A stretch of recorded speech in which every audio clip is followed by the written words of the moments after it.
Hello, time to talk about jumping ship. Well, I wanted to look the part, right? If you don't know, Joey Lawrence, he wears similar to this throughout the time on the island. When they're on the island, he, um,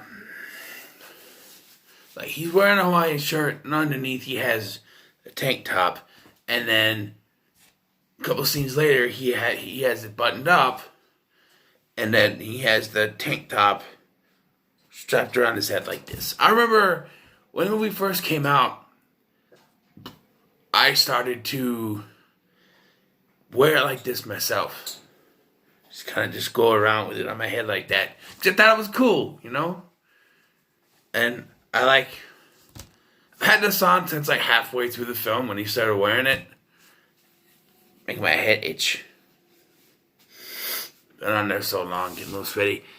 But yeah, we're talking about Jumping Ship, the sequel to Horse Sense. And I do that, I don't know why.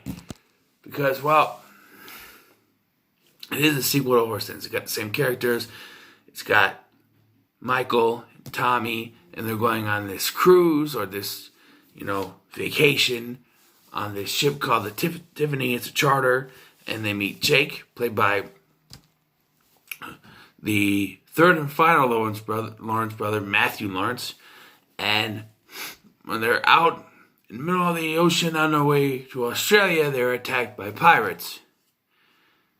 Not the pirates, but like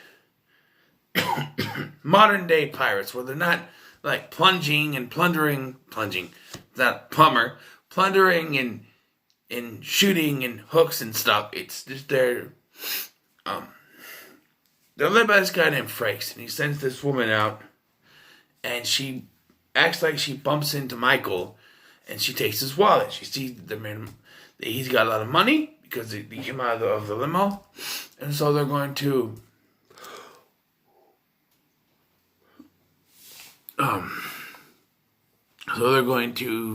hold him ransom for money. That's what they do, and because he needs to pay off the charter, he's forced to give Jake his watch as collateral, and then give the money all paid once they get to the island and stuff. Well, it doesn't go according to plan. Michael and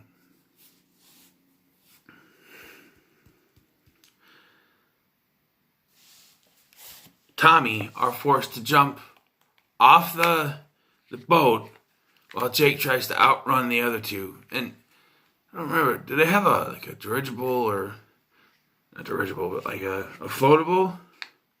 Or do they just jump into the water? I mean, I say you're gonna watch it, but they just jump in the water? I don't know. But, and then they eventually meet up with Jake on the island. They get the island by themselves. They're on this one side of the island where all the wind and the storm and the rain comes in. And then eventually the next day they meet up with Jake, who tells him he had to scuttle the boat. And scuttle means to sink the boat. And he had to do that, and now they're stuck on the island. They're learning how to fish. They're learning how to, and Michael, of course, he wants to be the one to protect Tommy. And perhaps, they don't directly come out and say this, but perhaps this is because he was irresponsible in the first film. And now he wants to be responsible because he learned most of his lesson in the first one. He's still a little bit irresponsible when it comes to certain things, like his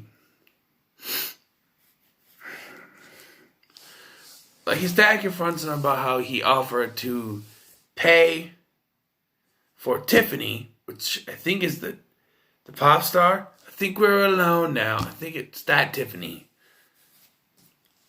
To meet them in Australia, which they never do, but their plans get kind of messed up anyway. But, so, yeah, I think, Michael wants to protect Tommy, but he wants to protect him in a way that he feels is right, which is not the right way because he wants to go back to where they were, which is terrible. Jake knows what to do, so Tommy wants to stay with Jake. Eventually, the three of them regroup, and it comes down to, they're fishing on the boat, he was always on the phone trying to get this money and stuff and trying to get a job, which he's supposed to be spending time with Tommy, and I was conflicting because he also needs to get a job to pay off the money for his dad. So it's kind of So he gives the phone to Tommy to put away in a suitcase. And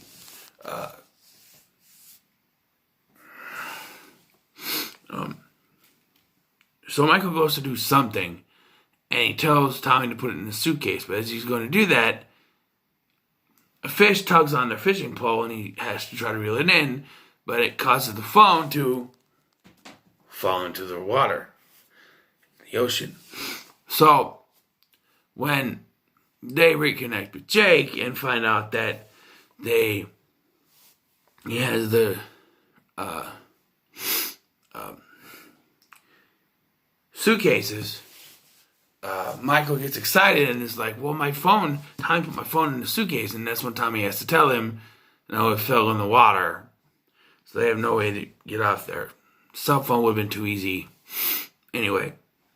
But yeah. One thing I like about this, which makes me like it more than the other one, is because, one, the characters are written way better in this one. And two, they actually filmed in Australia. And it's a gorgeous view. It's beautiful. The oceans, the landscapes, it's gorgeous. Better than them stinky old ranch. I'm sorry. Yeah, the sunrise or sunset, whatever it was, looked cool. But, in the first one, but this one, I think, has a better cinematography or, view. And it's got the benefit of having all three of the Lawrence brothers in it, and just two. Which is fun to see all three of them working together. And this is the rare one where Matthew is not even actually related to them, so in this film, I should say. But yeah, and the villains, they're okay. And I can't say I don't like them, but they're just meh. The female of them was actually in Power Rangers Ninja Storm. She was Krista. That's what her name was. But yeah, she's in a 2-part Battleizer episode. But they filmed in Australia, which is cool. Yeah, and I swear, music that they play when they first get to Australia, I swear it's like a cover discount version of Land Down Under by Men at Work. We come from the land down under. I swear it's like an instrumental knockoff. But overall, yeah, I always really enjoy it. There's more action in this, Their characters are written better. The cinematography and just the view of Australia is great. And yeah, and it ends with them, because, Jake had to sink the Tiffany, which is his boat. And so they get a hold of Frake's boat, and they're able to have the Coast Guard come in and arrest them all. And they get Frake's boat, and they call it Tiffany 2. And it ends with the three of them, Michael, Tommy, and Jake, going into business, the charter business. So that, Michael has a job now, and, stuff like that, So it's cool. So yeah, I really like this one. So I'm going to give it a 9 out of 10 for this. I really like it. So what are your thoughts on Jumping Ship? Let me know in the comments below. Like, share, and subscribe, and I'll see you in the next one, because we talking Silverstone, baby. Jet Jackson, the movie. Probably tomorrow, because it's getting late. So I'm probably done with reviews tonight, but that'll be tomorrow. If I can remember that, that's the one I'm going to do. So, we'll see it.